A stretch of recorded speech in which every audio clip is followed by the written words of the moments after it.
welcome to Recent Library Reads number 10. Today I'm going to be talking about books that I borrowed from the library and read from September 27th to October 5th. So as you may know, I've been checking out a lot of the original Arthur books by Mark Brown from the library. This time I got two. Whenever I place my hold, see whatever's available, so there are still a few left that I have to get. My library doesn't have all of the original Arthur books, but they have most of them.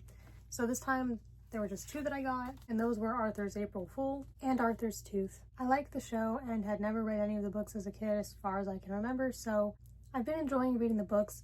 I don't absolutely love them all the time. Some I like more than others. My star ratings of them range from 2 to 5 stars. I'd say usually I give them 3. I think this one I gave 4 stars and this one I gave 3, but you can look at my Goodreads if you want to confirm that. One of the last few times I got Arthur books from the library, I got a lot of holiday themed ones. I guess this would be considered a holiday themed one as well because it's about April Fool's Day. This is an older one, as you can see by the cover. The character design and art looks a bit older and different. This one does take place in school, and I usually enjoy school settings, so I liked that about it. And this one's interesting because as it's an older edition, on the back there are some interesting things. Talks about the Arthur Fan Club and Reading Association. It's got Arthur and it's got some of the characters as different positions of the club. And it says, have you met Arthur and all his friends? Each of them is such a good reader that they've started their own reading association. Are you a good reader too? Once you've read the following books, you can become a member of the Arthur Fan Club and Reading Association. And it says, have you read? And it has a list of all the Arthur books up until that point. And it says, when you have read all the books, you are eligible to join. To get your official membership card in the most recent newsletter, just send $1 to... and it's got an address.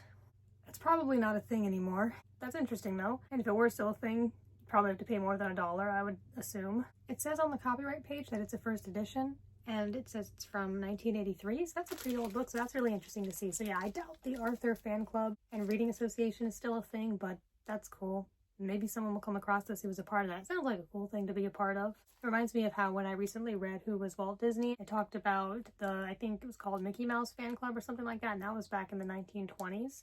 So it sounds a bit similar to that. It also, for some reason, has a sticker on the back about the Disabled Veterans National Foundation. I'm not sure if that's supposed to be on there. I mean, it doesn't sound like a bad cause, but it might have just been a sticker that a kid put on there, so there's that too. Who knows how long that's been there. It says, show your patriotism and honor our heroes who sacrificed so much so that we may enjoy the freedoms we have today by using this tote bag. Yeah, I don't see a tote bag. Anyway, there were some interesting things about this book, really, at the back of it. I think it's always interesting to see old books. I liked Arthur's Tooth more. This one also takes place in school, so I like that. Though some of them don't, and those can still be good too. I'm just saying, I like that setting. It's familiar. A lot of the episodes in the show take place there. And this one is about wanting to lose your first tooth, but you're behind and it seems everyone else already has. So I liked it. I think that that's like a real relatable thing that I kind of forgot about that feeling. And kids could feel seen with it. And I thought that it was hopeful and informative. It could help kids who feel that they are behind when it comes to that. So I liked it. This one I thought was pretty good. I also borrowed a Gravity Falls book. This one is Tales of the Strange and Unexplained, bedtime stories based on your favorite episodes, and it's called the Grunkle Stan edition, although that's just what all these books are called. So earlier this year I have mentioned Gravity Falls a few times as I watched the show for the first time and read a lot of books associated with it, and I really love it. And this book I don't plan on getting my own copy of, but the library had it, so I thought I'd read it, so I'll tell you what it's about. This book is basically just a retelling of some of the episodes from Dipper and Mabel's point of view. Like, you can tell who's writing about it based on the colors. It's got a lot of screen caps from the show. Like, I'll show you an example of what it looks like. So it's got a lot of pictures from the show, and there are also a bunch of stickers throughout that you can assume Mabel put there. Similar to the book I got earlier this year, I think it was called Dipper and Mabel's Guide to Mystery and Nonstop Fun, also had the stickers. So it was a similar format to that, although that was more original. But this, there's not much of a reason for it to exist. It doesn't really give you much extra insight. I mean, just a little. It's pretty much just them retelling it, like, from the perspective of the events and the episodes happened in the past. So it's kind of cool to hear them talk about it and get to hear what the characters' thoughts were at the time. And then at the end of each episode, it has Grunkle Stan's condensed version, which is 2 pages from his perspective of whatever he was doing during the events of that episode. So that was a nice touch. As I said, there's not much of a reason for this to exist. It's not really anything new. So if you want to learn like more lore or get new stories, this is not the Gravity Falls book for you. But if you really like Gravity Falls, you might enjoy it anyway. Like, I do think that it was nice to read just because I really liked the show. So it was like comforting and familiar and fun and lighthearted and colorful. So I liked that. So it was fun. I didn't absolutely love it, but I enjoyed it for the most part, especially because I just knew what was coming. So it was comforting and familiar in that aspect. But that's basically what this book is. It goes over 11 episodes, the specific ones being Tourist Trapped, The Legend of the Gobblewonker, The Inconveniencing, The Time Traveler's Pig, Summerween, Dreamscapers, Gideon Rises, Scarioki, Sock Opera, A Tale of Two Stands, and The Last Mabelcorn. So yeah, not all the episodes, just some of them. So yeah, that was something decent and fun to read, and because I really love Gravity Falls, I was happy to read it, but I could see if a fan of the show wouldn't get much out of it.